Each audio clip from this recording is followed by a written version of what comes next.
তাইলে আমরা আজকে কি বানাইতেছি, আমরা আজকে একটা ব্যক্তির মানে যে জীবন বৃত্তান্ত সম্পর্কে একটা কি করবো, আমরা সংক্ষেপে একটা জব অ্যাপ্লিকেশন আমরা তৈরি করবো। এটার জন্য তাহলে আমাদের পেজ সেটআপ কি দিতে হবে? ন্যারো। পেজ সেটআপ কি? ন্যারো।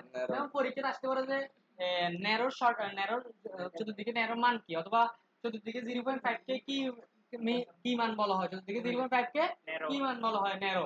চতুর্দিকে 0.5 কে কি বলা হয়? ন্যারো। এটা অথবা এগুলো হচ্ছে শর্টকাট প্রশ্ন, এই যে প্রশ্ন উত্তর সবগুলো একসাথে, ঠিক আছে না? অথবা ন্যারো মান কি কি, 0.5 0.5, অথবা ন্যারো 0.5 এটা কিসের মান, ঠিক আছে না? এটা ন্যারো মান, ঠিক আছে, ন্যারো মান হতে পারে।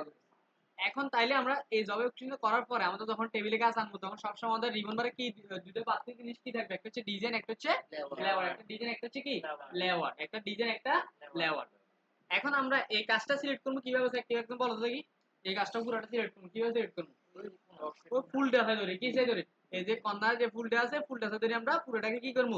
সিলেক্ট করবো। এটা একদম সংক্ষেপে, ঠিক আছে? পুরোটা কি করবো? সিলেক্ট করবো। সিলেক্ট করার পরে আমরা সকল কাজে ডিজাইনের কাজ, সেখানে সকল কাজ বেশিরভাগ কাজে কি ডিজাইনের কাজ, আমরা অল সিলেক্ট করছি না? করার পরে আমাদের জাস্ট কি করা দরকার, এগুলাকে প্রথমে দরকার হচ্ছে আমাদেরকে যে কোনো লেখা, মানে আজ থেকে হচ্ছে আমি একদম প্রথম দিনে বলছি যে ডিজাইনের কাজ করবো, তো যেমন একটা কাজকে ডিজাইন বলা, একটা অক্ষরকে বোল্ড করে, এটাও একটা কিসের আন্ডার হয়ে গেছে? ডিজাইনের কাজ হয়েছে। একটা কিসের কাজ হয়ে গেছে? ডিজাইনের কাজ। সহজ কথা হচ্ছে যে যতটুকু কাজে আমরা করি না কেন, প্রত্যেকটা কাজে ডিজাইনের কি অংশ অথবা আন্ডারে কাজ করতেছি। আমরা একটা অক্ষরকে বোল্ড করলাম, এটা কিন্তু ডিজাইনের ক্ষেত্রে পড়ে গেল। এখন আমরা এই পুরো লেখাটাকে, যে কোনো লেখাকে আমি প্রথম দিন বলছি সবসময় আমাদেরকে টাইমস নিউ রোমান করতে হবে, যে কোনো লেখাকে বাধ্যতামূলক টাইমস নিউ রোমান করতে হবে। আর না, আর এই যে পেজের যে ফ্রন্ট সাইজটা দিই, ফ্রন্ট সাইজটা কিসের উপর ভিত্তি করে? আমাদের লেখার উপর, লেখার কন্ডিশনের উপর, লেখার কন্ডিশনের উপর ভিত্তি করে আমরা এই পেজ সেটআপ অথবা পেজ মানটা আমরা দিয়ে থাকি, ঠিক আছে? তৃতীয় নম্বর মানে এই দুটো হচ্ছে মোস্ট কথা, যে টাইমস নিউ রোমান করতে হবে, পাশাপাশি কি করতে হবে? পেজ সেটআপ, মানে পেজে যে মানটা আছে মানটা দিতে হবে, অথবা পেজ সেটআপ, এগুলো বাধ্যতামূলক কাজ। এগুলো হচ্ছে প্রত্যেকটা কাজের কি কাজ? বাধ্যতামূলক কাজ। তারপরে এটাকে জাস্টিফাই করতে হবে, জাস্টিফাই করতে হবে, এগুলো হচ্ছে বাধ্যতামূলক কাজ। অথবা এই যে প্যারাগ্রাফ ডায়লগ বক্সে ঢুকে লাইন স্পেসিং সিঙ্গেল আফটার বিফোরগুলো জিরো পিটি, এগুলো বাধ্যতামূলক কাজ। এগুলো হচ্ছে মানে যে কোনো কাজ, একদম যেই কাজই করি, বাংলা ইংরেজি যে কাজে করি না কেন, এই কাজটা আমাকে করতে হবে, এই কাজটা আমাদেরকে করতে হবে। সহজ হচ্ছে এই কাজটা আমাদের প্রতিনিয়ত প্রত্যেকটা কাজে আমাদেরকে কি করতে হবে? ব্যবহার করতে হবে। এখন তাহলে প্রথম হচ্ছে আমাদের কি করতে হবে? Times new Roman. প্রথমে কি করতে হবে? Times new Roman. আমরা অল সিলেক্ট করে টাইমস নিউ রোমান করলাম, কি করলাম? Times new Roman. লেখা সাইজটা আমরা কত দিতাম বলো?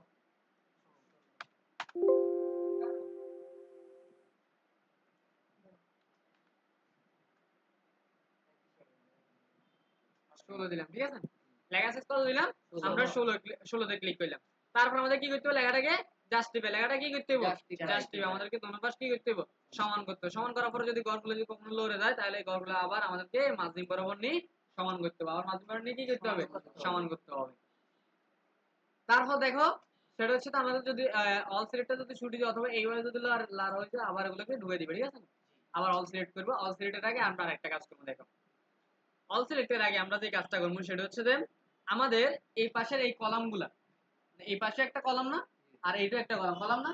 এবার এই কলামটার ক্ষেত্রে এই জনরল আবেদনটাও কিন্তু এই কলামের আন্ডার হচ্ছে। আবার কাজটা যদি আমি এই ঘরে রাখি, এটার আন্ডারে আবার জনরল আবেদন উপরে গেছে, মানে এটা এদিকে কাজটা রাখলে এটাকে জনরল আবেদন কাউন্ট হবে, এদিকে কাজটা রাখলে কি হবে? জনরল আবেদন কাউন্ট হবে। কারণটা কি? কারণটা কেউ বলতে পারবেন? কারণটা হচ্ছে যে আমাদের এইখানে ভিতরে কোনো কি নাই, মাঝখানে কোনো কলামের আরেকটা অপশন নাই। তার মানে আমি এই পাশে কাজটা রাখি কলাম হিসাব করলে এটা কলাম হিসাবে ধরা হয়ে যায়, আবার এই পাশে কাজটা রাখি হিসাব করলে এটাকে কলাম হিসাবে ধরা হয়ে যাচ্ছে, সেম নিচেরটাও। তার মানে আমাদেরকে এই পাশের এই অংশটা কলামগুলো কি করতে হবে? আমাদেরকে সিলেক্ট করতে হবে। কি করতে হবে? সিলেক্ট। যেহেতু এগুলো এই লেখাটা থেকে একটু কি আছে, ব্যতিক্রম আছে না, এই ব্যতিক্রমকে আমরা সিলেক্ট করতে। তার মানে আমরা এই পাশে একটা কাজটা, যে কোনো একটা ঘরে কাজটা রাখার পরে আমরা লেআউটে যাব। কোথায় যাব? লেআউটে ক্লিক করার পরে সিলেক্ট, কিসে সিলেক্ট করতে দরকার? কলাম নাকি রো? কলাম সিলেক্ট করা দরকার। কি সিলেক্ট করা দরকার? কলাম। এই যে কলামগুলো সবগুলো কলাম সিলেক্ট হয়েছে উপরগুলো সব, তাহলে এই কলামগুলোকে আমরা বোল্ড করব। কি করব? বোল্ড। এই বোল্ড হইছে না? এই কলামগুলোকে সম্পূর্ণ মাঝখানে নিয়ে আসবো, তাহলে এই যে লেআউটটাকে এই যে সমান মাঝখানে আইছে না? আইছে। এতটুকু করার পরে এবার আসছে হচ্ছে আমরা আবার পুরো ফুলটা সিলেক্ট করব, ঠিক আছে না? সিলেক্ট করার পরে এবার আমরা আসবো হচ্ছে লেআউটে, সরি ডিজাইনে। কোথায়? ডিজাইনে। আমরা এটা কি করতে হবে? ডাবল লাইন, এই যে ডাবল লাইন করলাম, তারপর এটাকে হাফ পেডি, এই যে অপশনটা আছে এটাকে লাইন দিলাম, ঠিক আছে? এটা একটু এখান থেকে বড় করলাম, পিঙ্ক কালারটা কি দিলাম? সবুজ দিলাম। কি দিলাম? সবুজ দিলাম, সবুজ দেওয়ার পরে বর্ডারসে যাই, কিসে ক্লিক করব, অল বর্ডারে ক্লিক করে দিলাম, শেষ। তারপর এখন আসে জয়নুল আবেদিনের নিচে 2 নম্বর যে ঘরটা, এটা আমরা খালি রাখার জন্য বলছিলাম নাকি? এই 2 নম্বর ঘরটাকে আমরা কি করব এখন? এই 2 নম্বর ঘরটা কেন বার করব? 2 নম্বর ঘরে জাস্ট আমরা পিকচার টানে বসাই দেব। দেখো ইনসাইডে ক্লিক করলাম, পিকচার ইনসাইডে ক্লিক করলাম, পিকচারে ক্লিক করলাম, পিকচারে ক্লিক করার পরে আমরা এখানে এই যে জয়নুল আবেদিনের যে পিকচারটা আছে, এই পিকচারটার উপরে ক্লিক করে ইনসার্ট করে দিলাম, ঠিক আছে না? এই যে জয়নুল আবেদিনের পিকচারটা হয়ে গেছে না?